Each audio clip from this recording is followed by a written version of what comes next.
Conspiracy theories are sexy. If you are reading the news and you think it's a bit dry and then you log on to Twitter and you see a conspiracy theory, it is more attractive inherently. I think the worst thing with online is online gives you what you've asked for. I think the art of respectful debate has died with the rise of the algorithm and with echo chambers. Something can be technically true, but if it's divorced from its context, that can certainly be used to mislead an audience. I'm a bit old school. I mean, I wouldn't rely on I wouldn't rely on something I see on Facebook or Twitter without looking at a proper source. Those sorts of things, to me, are just automatically not reliable. You want to go and check something else. I think a lot of young people would disagree with that. That's where they get the most information. Talk to each other about it, whether you think it's true or false. Tennis Triumph says, "You're finished, Albanese. I'll see you in court." Pauline Hanson files second explosive lawsuit against PM for defamation and misconduct, claiming he ordered staff to smear her as, quote, racist to bury his border failures. That's a lot of words. It's on Facebook. Why would I believe it? You don't believe Tennis Triumph? If I see that on Facebook, I go and search for it somewhere else. Yeah. So, Pauline Hanson's launched a defamation action against the Prime Minister. Well, I haven't read about that. Where is it? You know, that's just my reaction to see something like that. Is I wouldn't trust Facebook as a reliable source for that. Yeah. Tennis Triumph.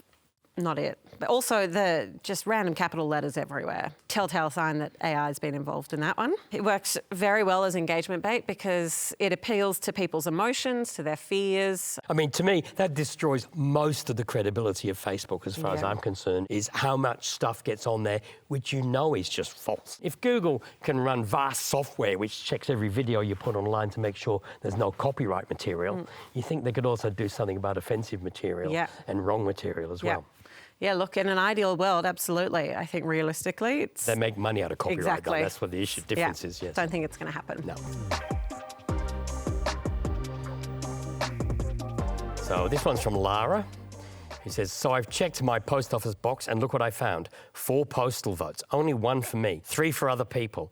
I could have filled in their votes for them. This referendum needs to be made null and void. It is unethical, deceptive, obviously rigged." There's a picture there, and I don't know if that's a picture of letters or not. So I'd have some immediate doubts.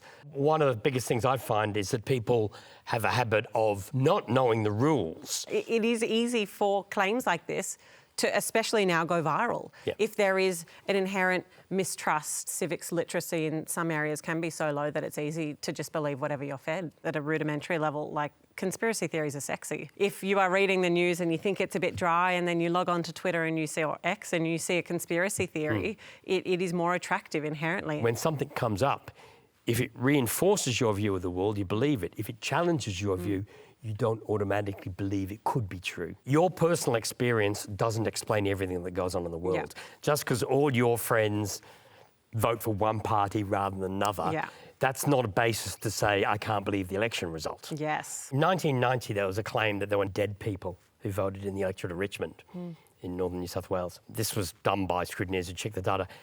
Dead people hadn't voted. These were people who the Electoral Commission had marked as having died, and they'd marked them on the roll that way so they could find out if somebody tried to vote in their name. But to this day, you still get these dead people voting in Richmond comes up 40 years later. I wasn't alive, but that is a crazy story. Read out the next example, please. All right. Ghost 5875, always a good start, says, "Australia has never had a Bill of Rights or real free speech.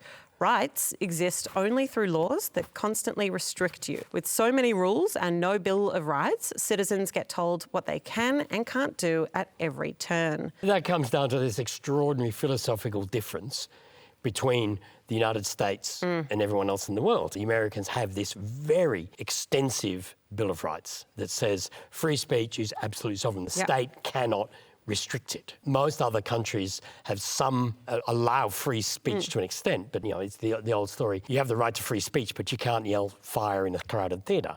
There's always responsibilities that come with free speech. We do a lot of explanatory journalism, and we've had to explain time and time again that our system is different. I remember people saying to me in 2022, if Morrison loses the election, he'll do what Trump does and just deny it's got, Well, he didn't, because their people were in there watching the count. They knew what happened.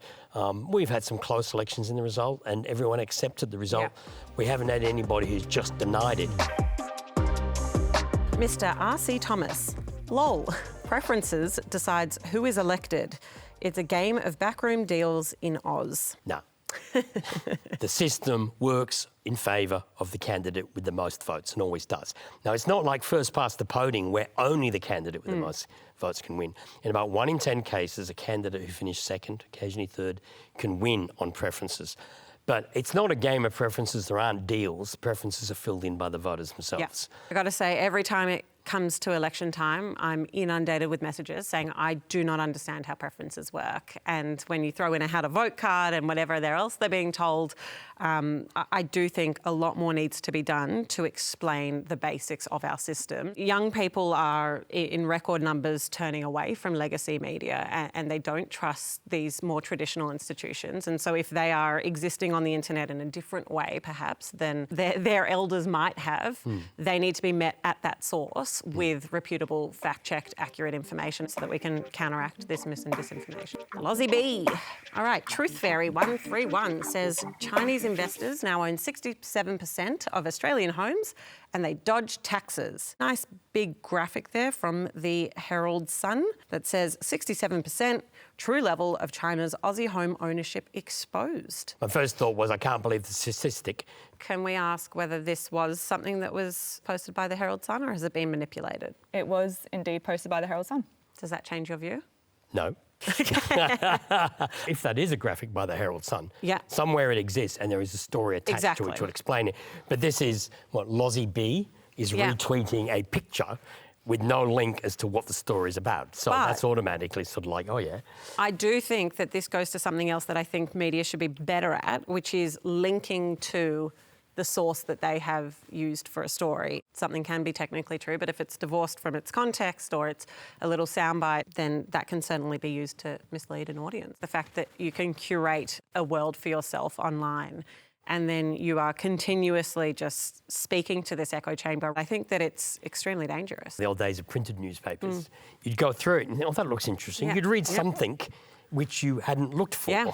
I think the worst thing with online is online gives you what you've Agreed. asked for. I think the art of respectful debate has died with the rise of the algorithm and with echo chambers. I think a healthy dose of scepticism is good, to have those critical skills, checking multiple sources, checking where or who posted that, and ensuring that you are validating it against more reputable sources. Yeah, no, I know in my area of elections stuff, I've got a body of knowledge which goes back a long Yeah. time in information, facts and details. People don't have necessarily, and something happens which they haven't seen before and believe this can't possibly happen. When it has happened, it does Yeah. happen. And so that's something that I think is rather hard to get across to people. If you can create that foundation of knowledge by giving them a neutral, factual write-up of a story, then they can go out and read things that challenge their worldview because they have that foundation.